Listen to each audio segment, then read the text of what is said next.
توجہ علی سے ہٹے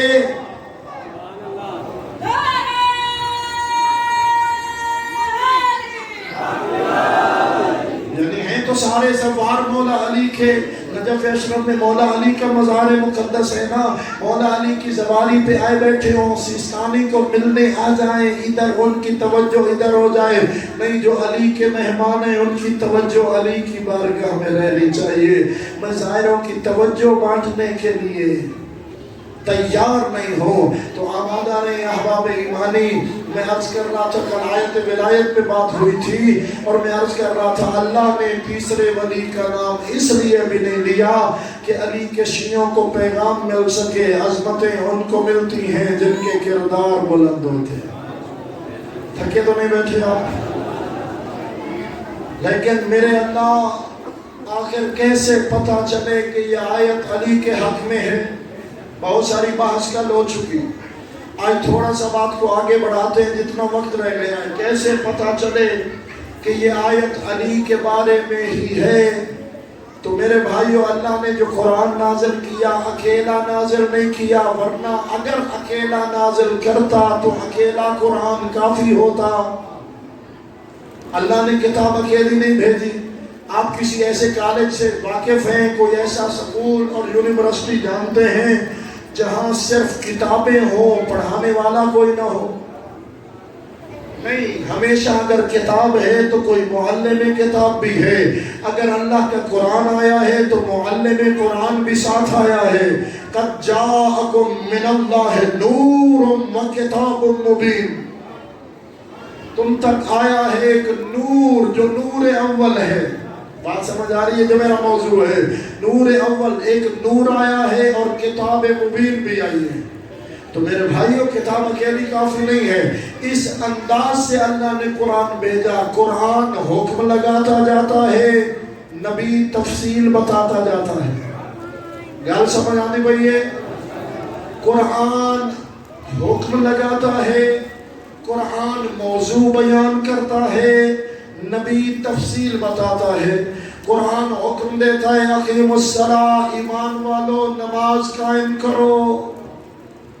قرآن حکم دیتا ہے جڑے مومن نو پڑھیں تے جڑے مومن نہیں مٹھو نہ پڑھیں۔ توجہ ہے؟ مومنو نماز قائم کرو۔ میرے اللہ نماز کیسے پڑھے؟ ایک دن میں کتنی نمازیں، ظہر کی کتنی رکعتیں، عصر کی کتنی رکعتیں، قیام میں کیا پڑھیں، رکوع میں کیا پڑھیں، سجدے میں کیا پڑھیں، تیسری اور چوتھی رکعت میں بھول جائیں تو کیا کریں، ایک رکعت میں رکوع کتنے، سجدے کتنے، یہ سارا طریقہ نماز کا، قبلہ رخ کی تعیین کیسے کریں، سفر میں ہو تو کیا کریں، ساری کی ساری تفصیل قرآن نہیں بتاتا، قرآن حکم دیتا ہے۔ اس لیے کہ کلام خدا، قرآن حکم دیتا ہے مومنو نماز پڑھو، نبی فرماتے ایسے پڑھو جیسے مجھے پڑھتا دیکھتے ہو، اپنی مرضی نہ کرنا، بس وہی پڑھنا جو میں پڑھتا ہوں۔ سمجھ آ رہی ہے؟ جس کو آ رہی ہے سبحان اللہ کہہ دو۔ سبحان اللہ واتی کہہ نہیں آنکھا۔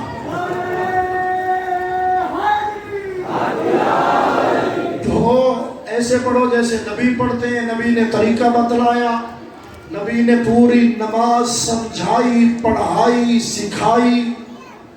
قرآن حکم دیتا گیا مومنو زکوٰۃ ادا کرو۔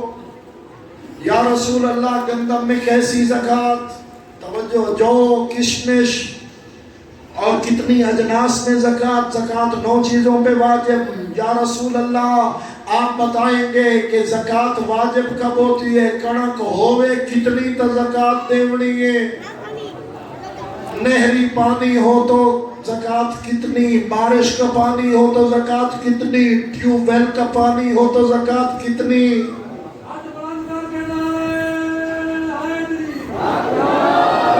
تھوڑے پاس زکوٰۃ کا رواج ہے ہی صحیح؟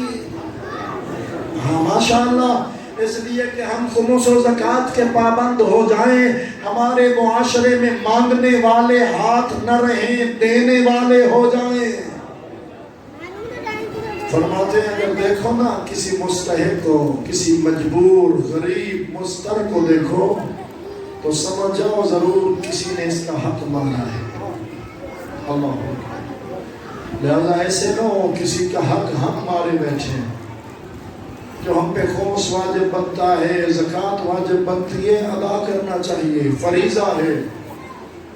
لوگ کہتے ہیں اتنا نقصان ہو گیا، او میرا لاکھوں روپے کا نقصان، میرا پورا سامان ٹرک کا ختم، یہ ہو گیا وہ ہو گیا. میرا بھائی کچھ بھی نہیں ہوگا. خمس ادا کر، زکوٰۃ ادا کر، اپنے واجبات ادا کر. گویا تو نے اپنے سامان تجارت کا بیمہ کرا لیا.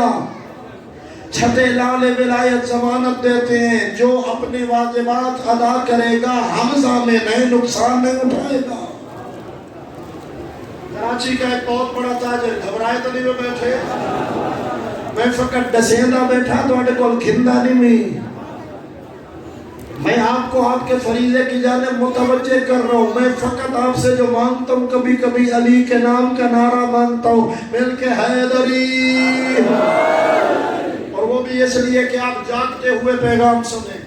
کراچی کا ایک بہت بڑا تاجر، کسی نے آ کے ساحل پہ وہ اپنے شپ کا، اپنے بحری بیڑے کا انتظار کر رہا تھا. کسی نے آ کے بتایا کہ جناب ہم نے اپنی آنکھوں سے دیکھا آپ کا بیڑا ڈوب گیا، آپ کا جہاز ڈوب گیا، آپ تو بہت بڑے نقصان کا شکار ہو گئے. اس نے کہا ممکن ہی نہیں ہے، ہو ہی نہیں سکتا. بندے گھبرا جاتے ہیں سنتے ہیں کہ اتنا بڑا نقصان ہو گیا، نہیں ہو سکتا. انہوں نے کہا عجب آدمی آپ، ہم کہہ رہے ہم نے اپنی آنکھوں سے دیکھا، آپ ہماری بات پہ یقین نہیں کرتے. اس تاجر نے کہا میں تمہاری بات پہ یقین کروں یا صادق آل محمد کے فرمان پہ یقین کروں؟ میں باقاعدگی سے زکوٰۃ اور خمس کا پابند ہوں، اور چھٹے لال ولایت فرماتے ہیں جو باقاعدگی سے ایسا کرے وہ نقصان سے حفاظت میں رہے گا. بس وہ کھڑا رہا یقین کے ساتھ کہ جب چھٹے امام نے فرمایا ہے تو آخر میں اسے اطلاع ملی وہ جو ڈوبا تھا کسی اور کا تھا، تیرا سامان مکمل حفاظت کے ساتھ آیا. لہذا گھبرایا نہ کریں یہ چیزیں، ان چیزوں کا نام سن کر. احباب ایمانی، میں تو فقط ایک مثال دے کے بات کو آگے لے کے جانا چاہ رہا ہوں کہ یہ ساری چیزیں قرآن حکم دیتا گیا، پیغمبر تفصیل بتاتا گیا.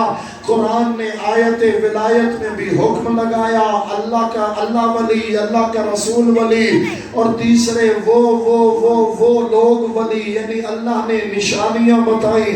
اب پوچھو نا یا رسول اللہ یہ ولی کون ہے؟ کیا رسول نے نہیں بیان فرمایا؟ رسول نے ہر آیت کی اگر تشریح کی تو اس آیت کی تشریح کے لیے بابا آ گئے نعرے اعلیٰ. رسول نے اس آیت کی تشریح کے لیے میدان غدیر میں پالانوں کا منبر سجایا. توجہ ہے آپ کی؟ پالانوں کا منبر سجایا، عظیم و شان منبر، گرمی کا موسم. اور پالانوں کا منبر اس لیے سجایا، چاہتے تو مدینے والا منبر منگواتے، لیکن میرے رسول نے اس لیے نہیں منگوایا کہ اس منبر پہ تو روز خطبے دیتا. یہ ہے نا، اس منبر پہ تو روز خطبے دیتا ہوں. مولانا صاحب قبلہ خدا انہیں زندگی دے، سلامتی دے، مسجد میں تو اکثر بیان کرتے ہیں، امام بارگاہ میں تو اکثر بیان کرتے ہیں، لیکن کبھی قبلہ صاحب وہ بستی کھوسا کے ابتدا میں سڑک پہ بیٹھ کے کوئی بیان دیں تو وہ بیان آپ کو بڑا جلدی بھول جائے گا. نہیں، مسجد والا بھول جائیں گے کہ روز سنتے ہیں، وہ بیان یاد رہے گا. کوئی اتنی اہم بات تو ہے کہ مولوی صاحب نے کہا کہ ہر بندہ ادھر حاضر ہو. توجہ ہے؟ میرے رسول نے اس لیے پالان اتروائے اور منبر بنوایا، ایک تو یہ کہ سب کے پالان اتر جائیں گے، سارے بیٹھے رہیں گے. یہ نہیں کہے گا کہ میں تو جلدی میں تھا چلا گیا. اور دوسرا یہ کہ جب تک منبر یاد رہے گا تب تک اعلان یاد رہے گا. بلکہ آواز بلند سلام.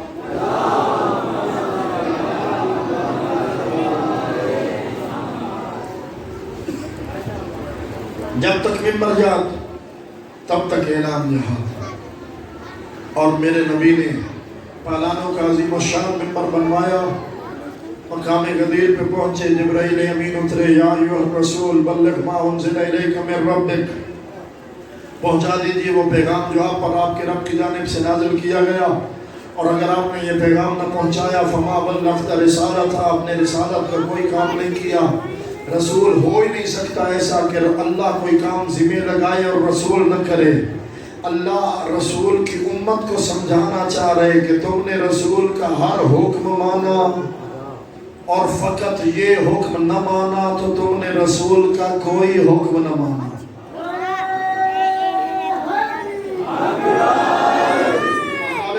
اس اعلان کی عظمت اتنی ہے، رسول اللہ سواری سے اترے، لوگوں کے دل اترے، نہیں سمجھا سکا میں، لوگوں کے دل اترنے لگے۔ بہرحال سخت گرمی کا موسم، دور دور تک دھوپ ہی دھوپ، چند ببول کے درخت تھے، نبی نے فرمایا کوئی ان درختوں کے قریب نہ جائے، کوئی چھاؤں میں نہ بیٹھے، مت سانپو، سارے یہاں دھوپ میں بیٹھے۔ بعض تاریخوں میں صحابہ کرام کو حکم دیا ان درختوں کی شاخیں کاٹ دو، توجہ، تاکہ سائے کا نام و نشان نہ ہو۔ سب کو دھوپ میں بٹھایا، اوپر سے سورج گرم، نیچے سے زمین گرم، رسول اللہ اعلان ولایت میں سرگرم۔ تھوڑا ہاضمہ بڑا تھے ویسے،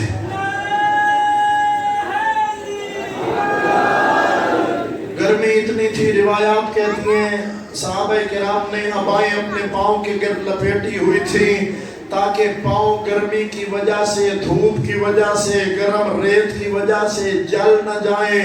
مجھے کہنے دو پاؤں جل جائیں تو مسئلہ نہیں ہے، خدا کرے کسی کا دل نہ جلے۔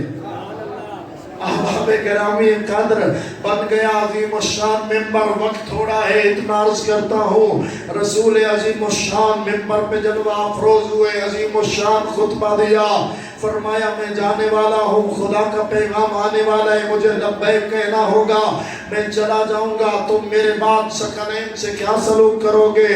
کسی نے پوچھا یا رسول اللہ یہ ثقلین کیا ہیں؟ فرمایا قرآن اور عطرت اہل البیت، جو ان کا دامن تھامے رہے گا وہ کبھی بھی گمراہ نہیں ہوگا، یہ دونوں ہمیشہ ساتھ ساتھ رہیں گے، حوض کوثر پہ بھی آئیں گے تو قرآن اور اہل البیت ساتھ ساتھ۔ میرے رسول نے اس کے بعد عظیم عمل یہ کیا، پہلے مولا کا معنی سمجھایا۔ دنیا آج تک معنی میں غلطیاں کرتی، ایک دوسرے کو معنی سمجھا رہی ہے امت رسول۔ توجہ میری جانب کہ رسول کے کہنے کا مقصد یہ تھا، کہنے کا مقصد یہ تھا، مجھے فرمائیے۔ ابھی تھوڑی دیر پہلے میں ایک جگہ پہ خطاب کر رہا تھا، وہاں جب میں نے ماحول دیکھا کہ بالکل ٹھیک دیہات، آپ تو ماشاءاللہ سمجھدار افراد تشریف فرما ہیں، چند لوگ تھے، سارے بزرگان تھے، تو میں نے کہا یہاں ساری کی ساری پیور اردو بول جاؤں اور بات ہی سمجھ نہ آئے تو مناسب نہیں ہے، مجھے سرائکی میں پڑھنا پڑا۔ مجھے بتائیے میں کسی ایسی جگہ پہ جاؤں جہاں لوگوں کو اردو سمجھ نہ آتی ہو اور میں اردو اور انگلش ملا کے بات کروں، سارے لوگ مجھے سمجھدار کہیں گے۔ یہ میری نادانی ہوگی کہ میں ایسی زبان میں گفتگو کروں جو زبان لوگوں کو آتی نہ ہو، لوگ سمجھ نہ سکیں۔ اگر رسول معنی مولا نہ سمجھا سکیں تو بات رسول پہ جائے گی۔ داناؤں کے سردار ہیں میرے رسول، پہلے معنی سمجھایا، پھر اعلان فرمایا، پوچھا الست اولا بکم من انفسکم، کیا میں تم سے زیادہ حق حکومت رکھتا ہوں یا نہیں؟ یعنی تم پر تمہارا حق زیادہ یا میں رسول کا حق زیادہ؟ بولو کس کا حق زیادہ ہے؟ سارے بولو۔ ہماری جان پر، ہماری اولاد پر، ہمارے مال، روپے، پیسے، بٹوے، سیف، الماری، بینک بیلنس، پگڑی، سب پر حق کس کا زیادہ؟ رسول کا۔ جو کہتے ہیں رسول کا حق زیادہ وہ مل کے نعرہ حیدری۔ جب رسول نے یہ اقرار لے لیا نا، جس کا حق زیادہ ہو قبلہ تشریف فرمائیں، کہا جاتا ہے اس کا حق اولا ہے، جس کا حق اولا ہو وہ مولا ہوتا ہے۔ اپنے آپ کو مولا منوا لیا۔ میرے نبی نے تاریخ بتاتی ہے، علی کا بازو پکڑا، اخی نے اخی کا بازو پکڑا، نور نے نور کا بازو پکڑا، سید الانبیاء نے، سید الاوصیاء کا، میں خبروں تو نہیں بیٹھا سنے دا، سید الانبیاء نے سید الاوصیاء کا بازو پکڑا، فضا میں بلند کیا۔ کتنا بلند؟ تاریخ کہتی ہے ایک ہاتھ نے ایک ہاتھ کو اتنا پسند کیا جتنا خدا نے چاہا تھا اتنا بلند کیا۔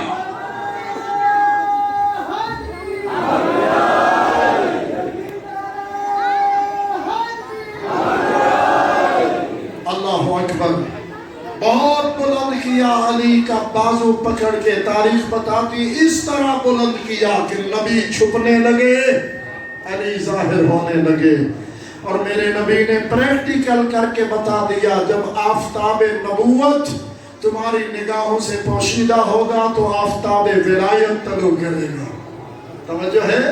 یعنی نبی کے بعد علی یوں سامنے آ جائیں گے۔ اس وقت آقا کریم نے اعلان کیا، اب آپ کی توجہ ہوگی تو میں جملہ پڑھوں گا نا۔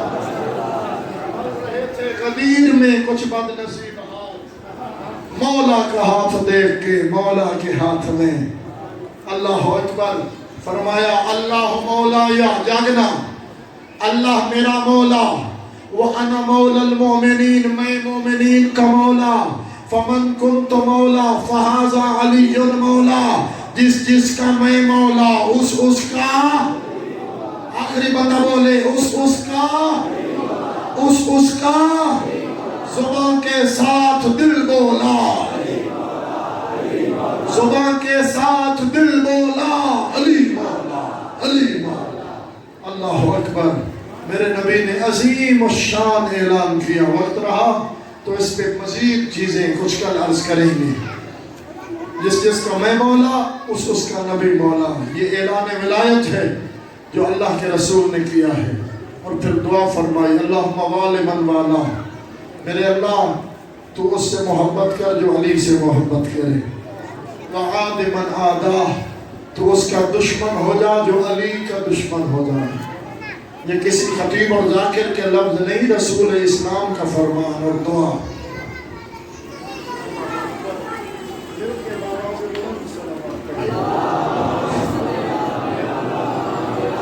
احباب گرامی قدر، خدا اس کو دوست رکھتا ہے جو اہل بیت کو دوست رکھتا ہے۔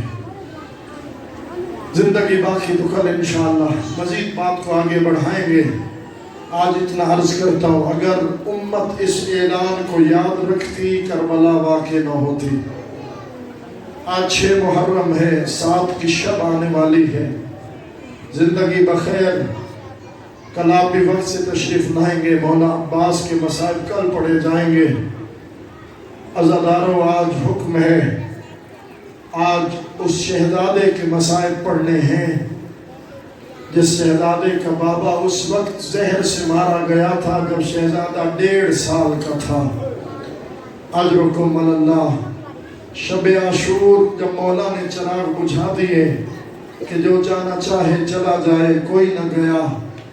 عزاداروں، حسین مولا نے شہیدوں کو جنت میں ان کے محل دکھلائے۔ روایت کہتی ہے ایک ننھا سا شہید ہونے والا امیدوار شہادت کا بیٹھا تھا، اپنے آپ کو ایڑیوں کے بل اونچا کرتا تھا اور کہتا تھا، چچا جان کل کے شہیدوں کی لسٹ میں میرا نام بھی ہے نا۔ اللہ اکبر، کتنا شہادت کا شوق ہے شہزادہ قاسم کو، کتنا شہادت کا شوق ہے شہزادہ قاسم کو۔ میری جانب توجہ، چچا کل شہیدوں کی لسٹ میں میرا نام بھی ہے۔ مولا حسین نے پوچھ لیا، قاسم کیف الموت عندک، قاسم تمہارے نزدیک موت ہے کیسی؟ فرمایا احلا من العسل، چچا جان شہد سے بھی میٹھی ہے موت۔ اللہ اکبر۔ علامہ علی نقی نقل مرحوم علی اللہ مقامہ فرماتے ہیں، یہ پہلا شہید ہے جس نے موت کا ذائقہ بتایا ہے۔ کہ موت شہد سے زیادہ میٹھی ہوتی ہے۔ عزادارو، میرے مولا حسین نے پتہ ہے کیا جواب دیا؟ فرمایا قاسم تو اپنا پوچھتا ہے، اس جملے پہ کون ماتم نہیں کرے گا؟ کل کے شہیدوں کی لسٹ میں میرے علی اصغر کا نام بھی ہے، اجرکم اللہ۔ جو ہی قاسم نے یہ جملہ سنا نہ تڑپ گیا، جانتا تھا علی اصغر جھولے میں ہے، جھولا خیموں میں ہے۔ تڑپ گیا یہ سوچ کے، فوراً غیرت ہاشمی جو جاگی، پوچھا چچا کل کیا فوج خیموں میں آ جائے گی؟ اجرکم اللہ۔ حسین نے یہ جملہ کہہ کے قاسم کو تو خاموش کر دیا، فرمایا نہیں میرا لال، میں اپنے شہزادے کو ہاتھوں پہ اٹھا کے نانے کی امت سے پانی مانگنے جاؤں گا۔ اجرکم اللہ۔ شرم نہ کر، روز روز محرم نہیں آتا۔ میں کہتا ہوں قاسم تجھے تو حسین نے مطمئن کر دیا، لیکن آنا شام غریباں، جب زینب کے خیموں کو آگ لگ گئی تھی، جب لوٹنے والے زینب کے خیموں میں داخل ہو گئے تھے، جب صدائیں گونج رہی تھی لوٹو تبرکات علی و بطول کو، قیدی بنا کے لے چلو آل رسول کو۔ عزادارو مختصر کرو، آ گیا عاشور کا دن، شہادت کا میدان گرم ہوا، بار بار آتے ہیں چچا کے پاس، چچا مجھے موت کی اجازت دے دو۔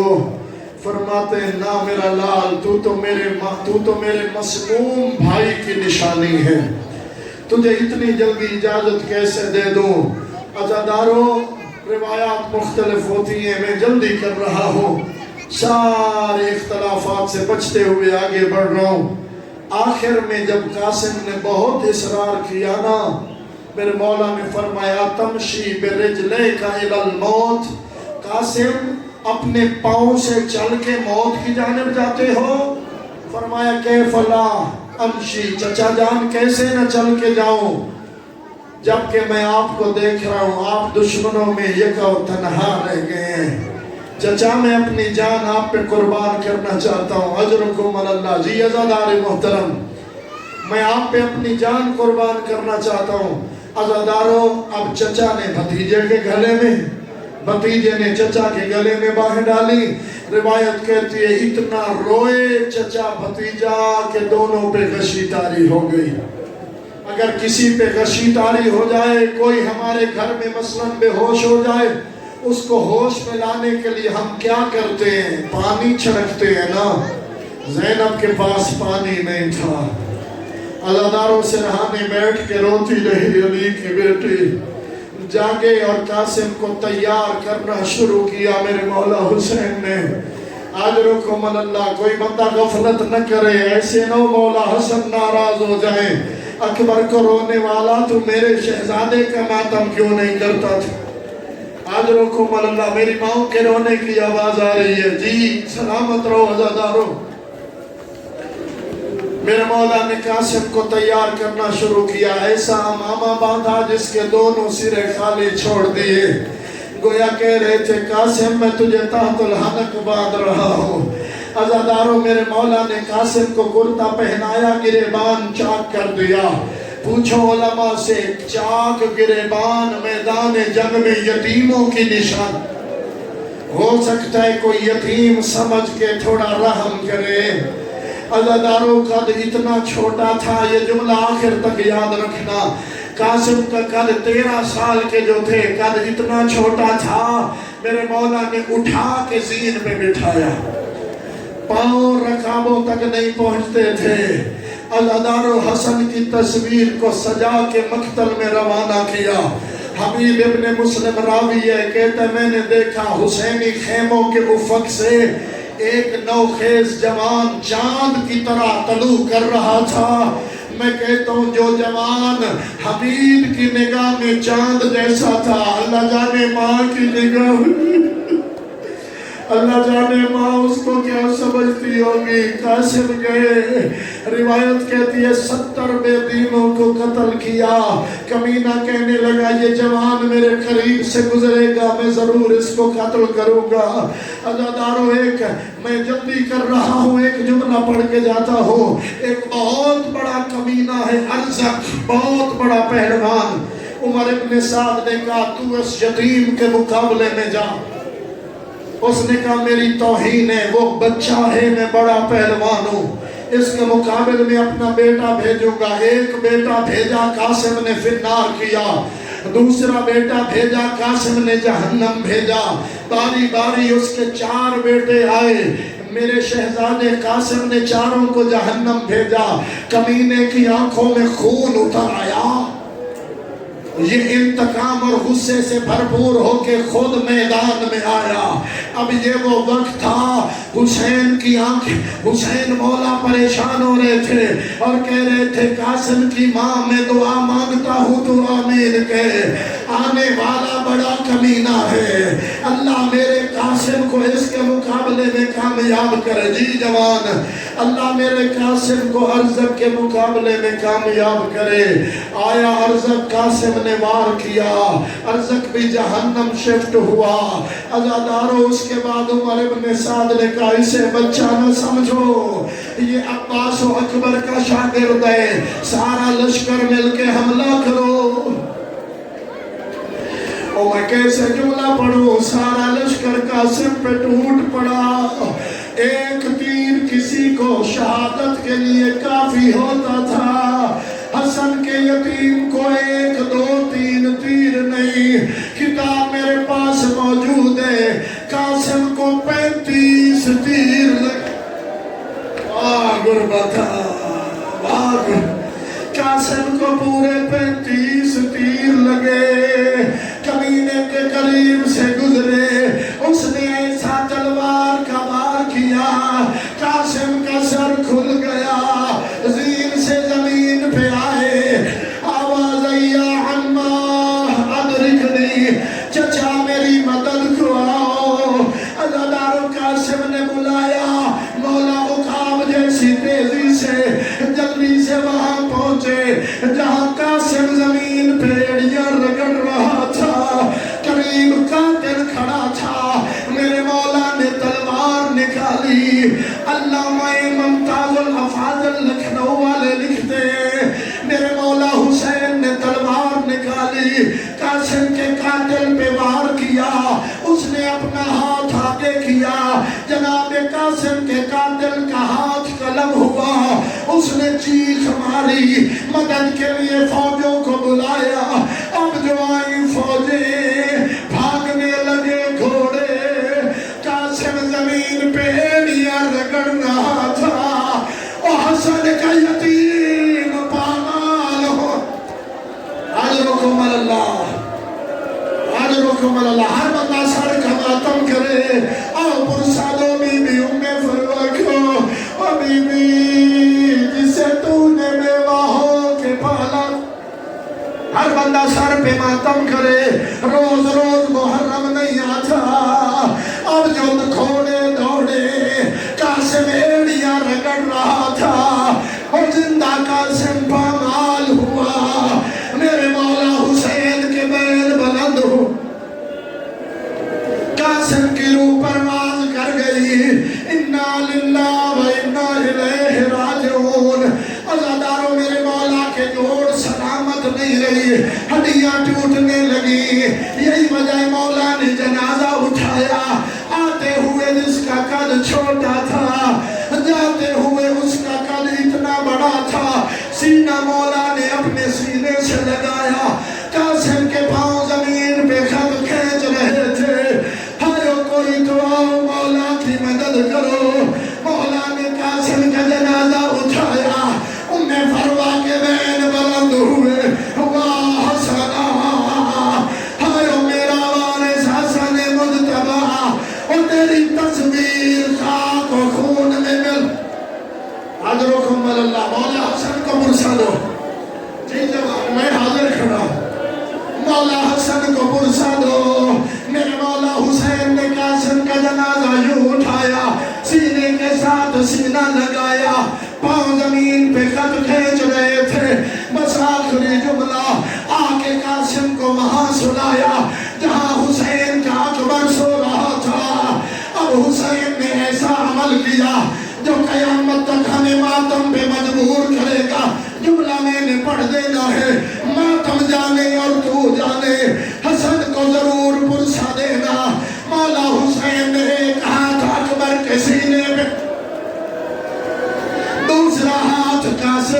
سینے پہ رکھا، آسمان کی جانب